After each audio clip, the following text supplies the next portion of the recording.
8, 7, 6, 5, 4, 3, 2, 1. Ignition. And liftoff. Go Falcon, go PSF.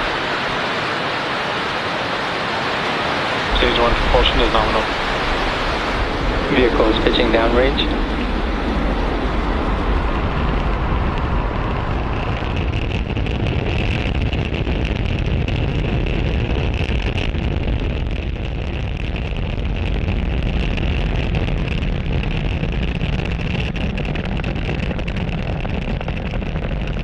That incredible view means that Falcon 9 has successfully lifted off from pad 40.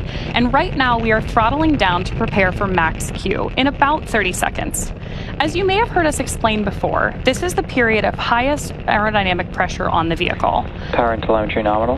That's because at this point, we are seeing the greatest difference in dynamic pressure, which is increasing with the rocket's speed, and ambient static pressure, which is decreasing as we move up through the Earth's atmosphere. Vehicle is supersonic. With that call out, we know that Falcon 9 is moving faster than the speed of sound.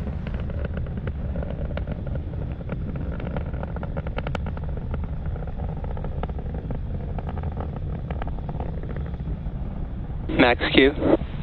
With confirmation that we've passed through max Q, we have 3 events coming up in quick succession, starting with main engine cutoff, stage separation, SES-1, or second engine start 1. Main engine cutoff, or MECO for short, is where all 9 Merlin 1D engines will shut off to slow down the vehicle in preparation for the next event, stage separation, or stage sep for short.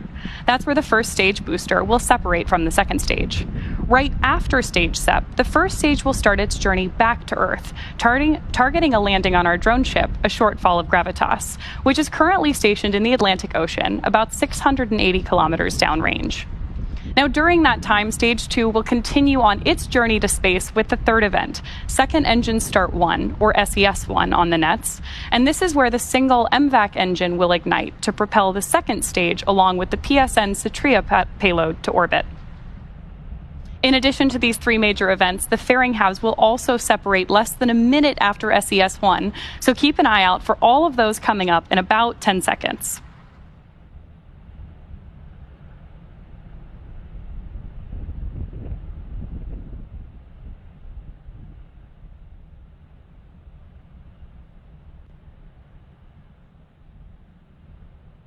Main engine cutoff. Stage separation confirmed.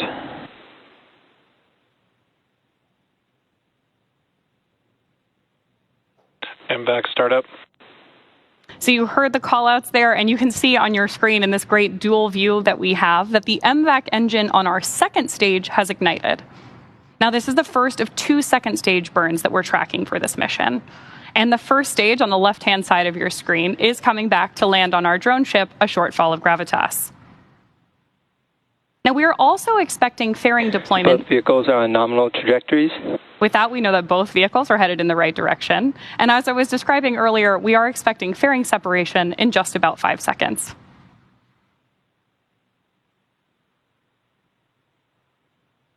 Fairing separation confirmed.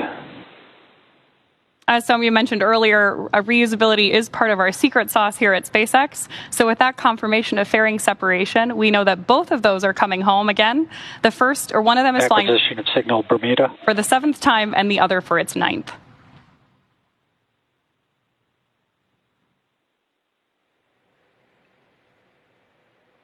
It's now T plus 3 minutes and 55 seconds into today's mission, and we have a great view of Stage 1 on the left and Stage 2 on the right. In order to complete today's landing, the first stage has 2 more burns left.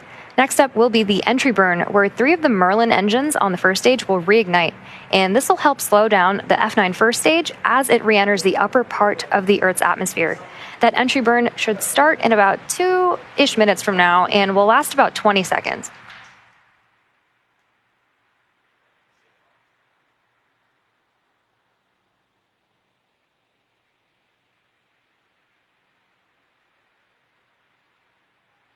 You can see 2 of the 4 hypersonic grid fins that are positioned near the base of the inner stage on the booster. And Stage 1 is currently using nothing but the grid fins for steering as it's returning back to Earth.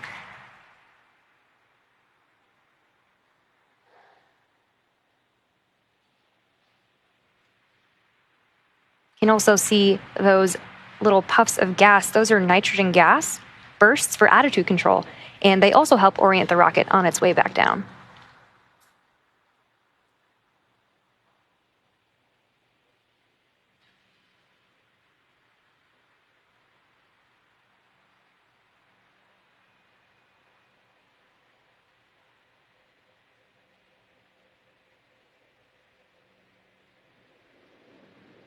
And some really awesome views of planet Earth behind stage 2.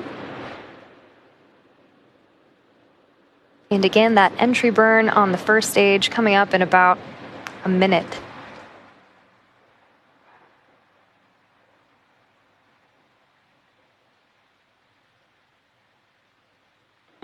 Both vehicles are on nominal trajectories.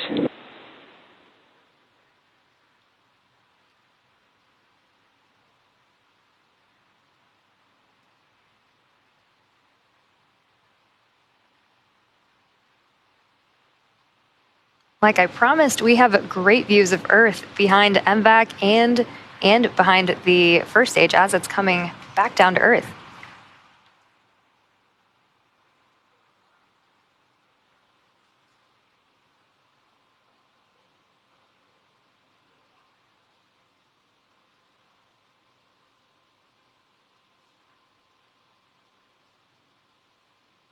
Stage 1 entry burn startup.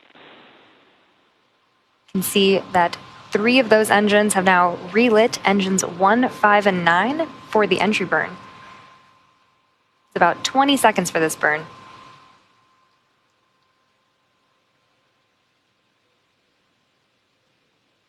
Stage 1 entry burn shutdown. Now, with confirmation of entry burn shutdown, we have one last burn before the first stage attempts to land on our drone ship, and Stage 1 FTS has saved. And that is the landing burn. During the first stage landing burn, a single Merlin engine, E9, will relight and slow the vehicle down for its landing attempt on our drone ship, a shortfall of gravitas. As a reminder, the booster supporting today's mission has now flown for its 12th time, having previously supported CRS-22, Crew 3 and Crew 4, Turksat 5B, CRS-25, Eutelsat Hotbird 13G, O3B mPOWER, and 4 Starlink missions.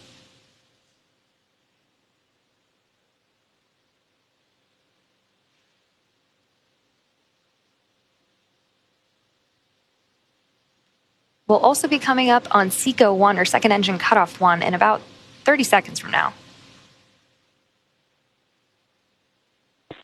Stage 1 transonic. Stage 2 FTS has saved. You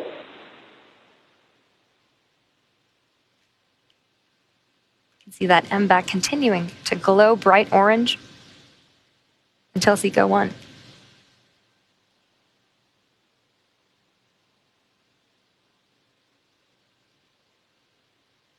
Nominal orbit insertion. MVAC shutdown. Great callouts for SECO 1 and nominal orbital Stage 1 landing insertion. burn.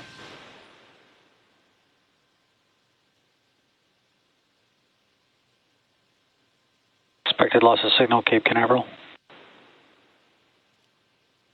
There's that view of landing burn. Stage 1 landing leg deploy.